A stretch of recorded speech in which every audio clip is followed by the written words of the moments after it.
Here's T-Bone and Heather on Star 98.3 and 97.7 The Bay. Oh, but not just T-Bone and Heather. Here's Johnny. It's me. Oh, good morning. Good morning.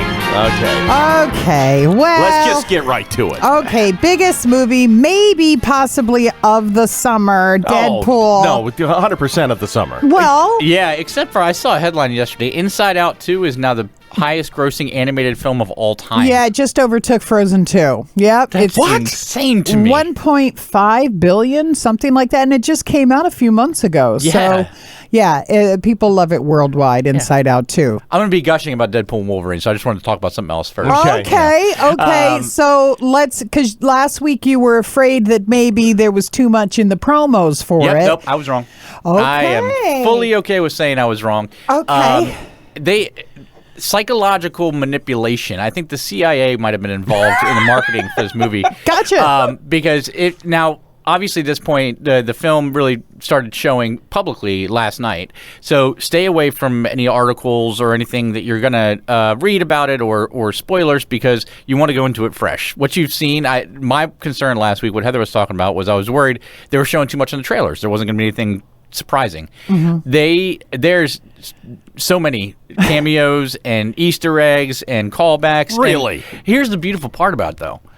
It never feels shoehorned in. Like the whole thing. All right, I'm not gonna explain the plot because we'll be here 3 hours. You are such a superhero geek. You are such a geek when it comes to stuff like this. You love it.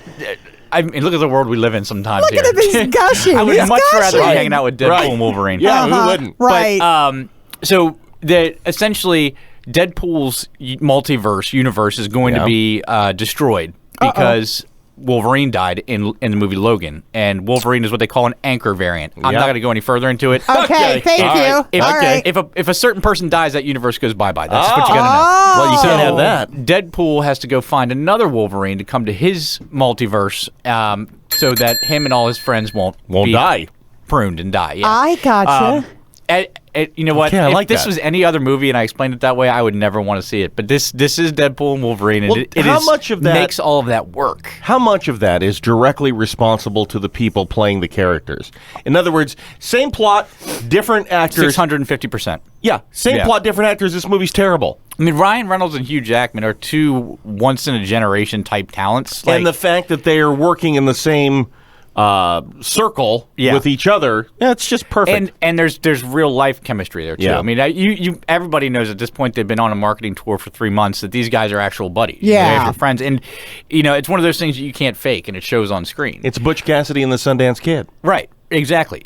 And with Ryan Reynolds, it's a testament to how talented he is, because there is no way he shouldn't be annoying to all of us by now. Like, think about Vince Vaughn. Not. I know Vince Vaughn in the 2000s. We all got kind of annoyed with his shtick by 2008. Yeah. Right. That's, Ryan Reynolds isn't much different than that. For some reason, it never fully gets under your skin. It's just like, oh, that's silly Ryan Reynolds. Right. He's one of those guys, and they take care of everything that fans of these films would like to see them take care of. Nothing is taken for granted. It's surprisingly emotional at parts. I just can't say enough about it. It was okay. Let me ask really you good. this: how much does this movie need to make this weekend to be considered a success? To be considered a success? In this day and age, after COVID. Let's 300 to 400 million, I'd say. Okay, let's take away what Hollywood wants. They wanted to make $1 billion the first weekend. Yeah, and anything short of that is a disaster. Okay, that said, 100 million. But the industry itself, movie making, going to the movies, this film. I don't want to put too much weight on this film and say it's all hinged on it, but a lot of it is. Yeah. So.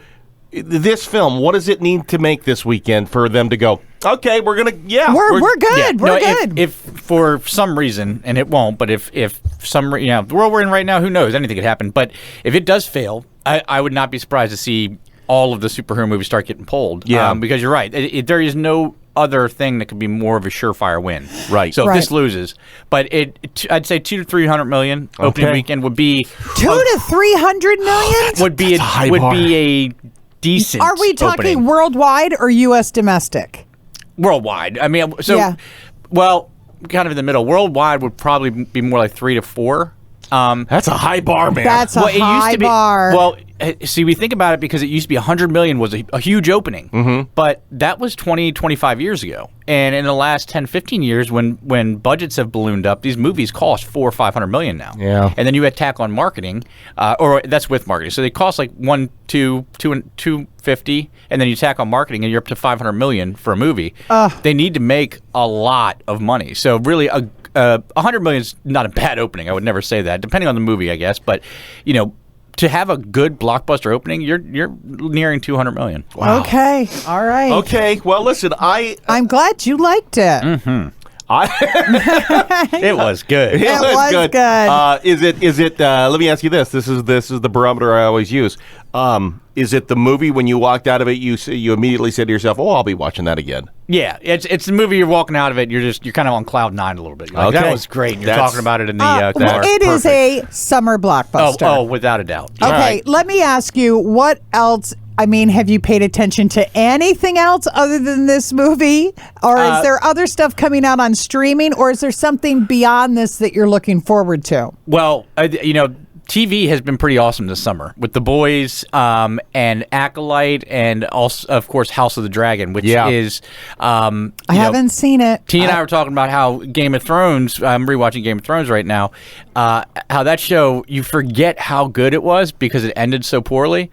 But House of the Dragon season 2 now, when we're getting into the dragon fights and the war and everything is getting serious, it feels like real prime Game of Thrones at this point. So okay. They are hitting every note they need to, and they have done one thing that these kind of shows always need to do well, and that's give you characters that you absolutely hate. Like you'd be worried about seeing the actor in the street because you'd want to hit them because they're so hateful. Oh wow, yeah. Like Joffrey from Game of Thrones. And in this case, it's Kristen Cole and Aemon Targaryen, and really a few. There's plenty of people to hate in this show. There's a movie out there, and we were talking about it briefly when you came in this morning. That's coming out this weekend, and it's really I'm almost scared to even go see it because of the genre.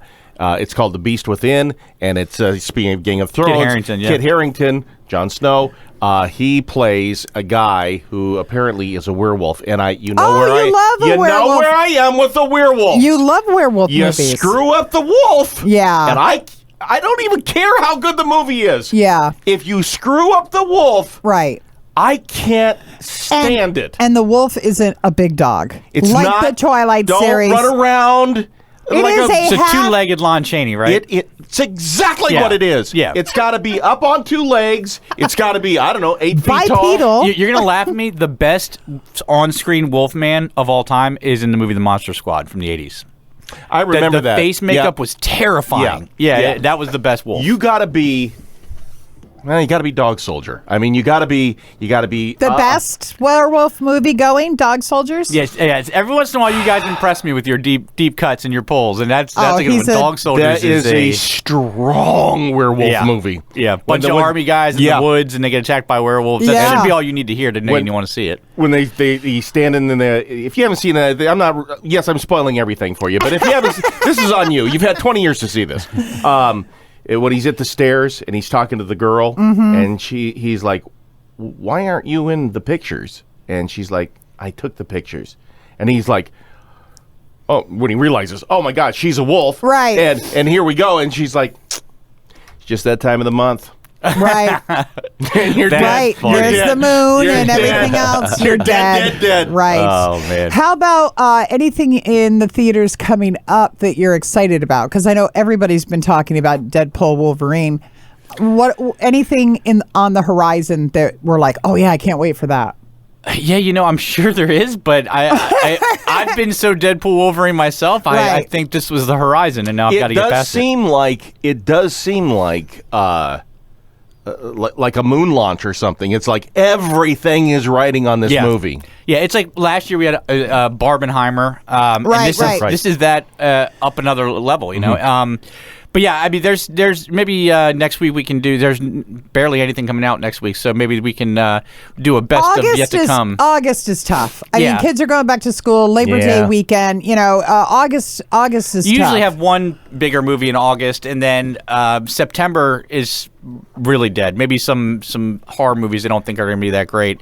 And then you get into October, which is horror movies and award movies. It gets crazy. Award movies, right? Yeah. October, November, it gets nuts. Well, listen, I am pulling for it. Everybody go out and see Deadpool and Wolverine this weekend. There's first of all, as you said, I'm sure it's a great movie. It's fantastic. And, there's a lot riding on this movie. Yeah. Otherwise, It is Deadpool, though, so if you have small kids, remember that. Yeah. Oh, yeah. It's not for little kids. Yeah. It's really not. Well, it depends on who you are. Yeah, right. Exactly.